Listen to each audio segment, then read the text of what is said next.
کہ ایشو یہ نہیں ہے کہ ٹٹ فور ٹیٹ, ایشو یہ ہے کہ اگر آپ گئے تھے تو پھر کم سے کم پاکستان کا موقف پیش کرتے, ایک چاہے ڈپلومیٹک لینگویج میں کرتے لیکن ایک اسٹرانگلی اور کیٹیگوریکلی. کیا موقف تھا ایک, کیونکہ پورا اگر آپ امرتسر ڈیکلریشن دیکھیں اس میں اسپیشلی پوائنٹ 14 میں جہاں سارے دہشت گردی کے گروپس بھی مینشنڈ ہیں, سارا کچھ ہے, اس میں مجھے نہیں سمجھ آتی کہ آپ اسٹیٹ ٹیررزم کی بات کیوں نہیں کر سکے, آپ یہ کیوں نہیں کہہ سکے کہ جو سیف ہیونز دیے ہیں ہمارے نیبرنگ کنٹریز میں افغانستان اور انڈیا نے, خاص کر افغانستان میں جو طالبان وہاں سے اٹیکس کریں پاکستان پہ, وہ نہیں آپ نے مینشن کیا.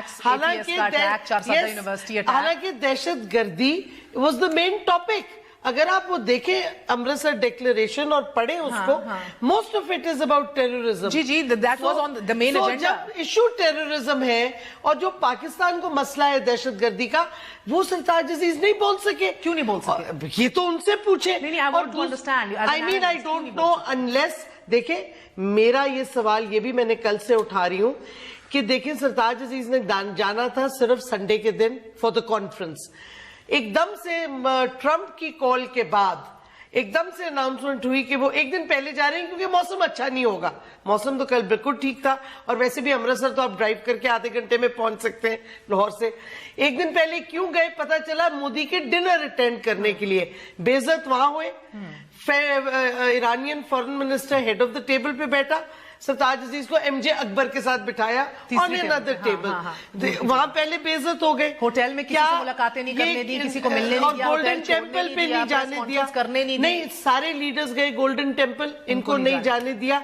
میں ہندوستان, آپ کو یاد ہے ہارٹ آف ایشیا پہ واک آؤٹ کر گئے تھے انڈینز تھوڑی سی بات پہ. ادھر سرتاج عزیز بے عزت ہوتے رہے. ہم نے کہا چلو تقریر میں ہی کچھ کر دیں گے, بات تو اپنی موقف پیش کریں گے. جو گئے ہیں بے عزتی بھی سہ رہے ہیں تو کم سے کم پاکستان کا موقف تو پیش کرتے. وہ بھی نہیں کیا کہ انڈین آکیوپائڈ کشمیر کی اسٹیٹ ٹیررزم پہ بات نہیں کی, افغانستان پہ طرف سے جو اٹیکس آ رہے ہیں وہ بات نہیں کی. اور سب سے میں نے آپ کے پروڈیوسر کو کہا تھا ویژول دکھائیں, پھر بھی ان کو شرم نہیں آئی. واپس آ کے انہوں نے کہا نہیں, انہوں نے کہا ہی کر رہے کہ بریک تھرو کون سمجھ چاہ رہا تھا. میں تو نہیں ایکسپیکٹ کر رہا تھا ہی, یعنی کہ دیکھیں یہ سرتاج عزیز کی بےزتی نہیں ہے, وہ پاکستان کو ریپرزینٹ کر رہے تھے, پاکستان کی بےزتی ہے. میرا سوال ہے کیا ٹرمپ کی کال کے بعد ان کو ایک دن رات پہلے بھیجا گیا, کیا ان کو, کیونکہ وہ صرف میاں صاحب سے مل کے انسٹرکشنز لے کے گئے ہیں, ان کو انسٹرکشنز تھے کہ انڈیا کو کچھ مت کہنا, بے عزت ہوتے رہنا. مطلب سمجھ نہیں آ رہی کہ ہمارا موقف کیوں نہیں پیش ہوا. اور میں سمجھتی ہوں یہ سرتاج عزیز, یہ پاکستان کی بےزتی تھی, اور میں سمجھتی ہوں ان کو جواب دینا پڑے گا. He needs to explain. اچھا, I want to understand this concept of بےزتی. It's very interesting. It's an insult. مجھے ایک چیز کر رہے تھے, دیکھیں ڈپلومیٹک نارمز ہوتے ہیں, آپ کو جدھر بٹھایا جائے, جس طرح آپ کے ساتھ بیہیویئر ہو, اس سے آپ کو پتا چلتا ہے کہ آدھے سینڈنگ یو اے میسج اور آدھے ناٹ. نوانسڈ ہوتی ہے ہر چیز. جب آپ کو ہیڈ ٹیبل پہ نہیں بٹھایا جائے گا اور دوسرے فارن منسٹر کو بٹھایا جائے گا, that is a message that is going out to you. اور جو اشرف غنی نے نان سینسیکل اسپیچ کی, آپ کو پتا ہے سرتاج عزیز یہ بھی نہیں کلیریفائی کر سکے, جو پیسے کی بات کریں وہ پاکستان چائنا نے دیے تھے انفراسٹرکچر کے لیے, وہ تو استعمال کھا پی چکے ہیں. تو مطلب ہے کہ سرتاج عزیز کیا کرنے گئے تھے, سوال تو یہ اٹھتا ہے. یہ جو کانسیپٹ آف بےزتی ہے موحد یوسف صاحب, یہ بےزتی یا انسلٹ کا جو ایک بات ہو رہی ہے, یہ فورن پالیسی میں, فورن ریلیشنز میں کیا وزن رکھتا ہے؟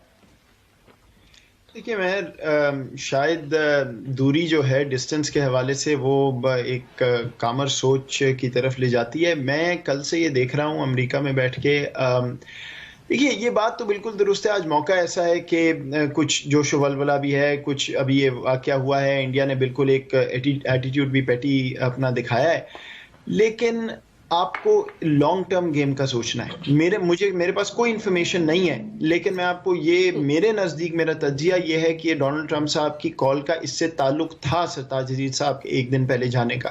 اگر یہ بات ہوئی ہے کہ وہ کہنے تعلق تھا, اس طرح کہتا ہوں کہ دیکھیے دیکھیے تعلق میں اس لیے کہہ رہا ہوں کہ اگر ٹرمپ صاحب وہ بات کریں آگے جا کے نہ کریں، لیکن جو بات ہے کہ میں پاکستان ہندوستان کے معاملات بالکل میں ہیلپ کروں گا، کرنا چاہتا ہوں وغیرہ وغیرہ، اگر وہ بات ہے تو پاکستان کو سگنل یہی ہے، میرے نزدیک شاید فیصلہ یہی تھا کہ ہمیں یہ دکھانا چاہیے کہ ہم آئسولیشن کی طرف نہیں جا رہے، ہم تو بالکل تیار ہیں، وہ اگر اس طرح کا ایٹیٹیوڈ دکھا بھی رہے ہیں تو ہم تو بار بار کہہ رہے ہیں کہ بات چیت کرو، کیونکہ دیکھیے لانگ ٹرم میں ایک مسئلہ ہے اور یہ سمجھنا ضروری ہے، آج بھی سمجھنا ضروری ہے۔ میں بالکل شیریں مزاری صاحبہ سے متفق ہوں کہ ڈپلومیٹک نارمز بھی ہیں، تیاری بھی بہتر ہونی چاہیے تھی، اپنا موقف بھی دینا چاہیے تھا، وہ بات درست ہے، لیکن جو بنیادی بات سمجھنے والی ہے وہ بڑی واضح ہے۔ ہندوستان کی پالیسی، پاکستان کو آئسولیٹ کرو، پاکستان کو انہی کے پیراڈائم میں پھنسا کے رکھو تاکہ تعلقات خراب رہیں، پاکستان کا فوکس سیکیورٹی پہ رہے، پاکستان کی اکانومی 3% پہ گرو کرے، ہندوستان کی اکانومی 10% پہ گرو کرے، اور 10 سال بعد جب پاکستان اپنا موقف سامنے رکھے تو جو ابھی تھوڑی بہت بات ہو بھی رہی ہے، دنیا کہے گی اب آپ کس طرح بات